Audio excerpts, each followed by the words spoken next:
আবারও গীতা এলএলবি ফ্যানদের জন্য খারাপ খবর।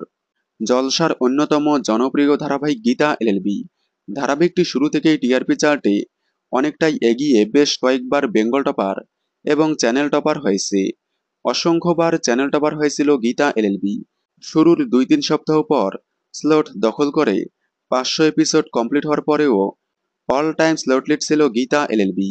তবে গত সপ্তাহে প্রতিপক্ষ ধারাবাহিকের থেকে 0.3 টিআরপি গ্যাপে পিছিয়ে ছিল।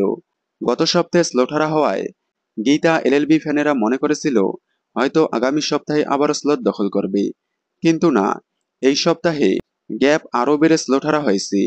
অন্যদিকে প্রতিপক্ষ একই জায়গায় আছে। গীতা এলএলবির প্রতি সপ্তাহে টিআরপি কমতে থাকায় খুবই মন খারাপ করেছে গীতা এলএলবি ফ্যানেরা। আগামীতে হয়তো আরও টিআরপি কমে যেতে পারে, কারণ প্রতিপক্ষ খুবই শক্তিশালী।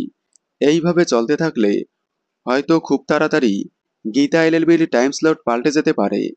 আপনাদের কি মনে হয়, গীতা এলএলবি কি আগামীতে টিআরপিতে এগিয়ে আসতে পারবে? কমেন্টে জানাবেন। গীতা এলএলবির সকল আপডেট সবার আগে পেতে চ্যানেলটি সাবস্ক্রাইব করে পাশে থাকা বেল আইকনটি বাজিয়ে দিন। ধন্যবাদ।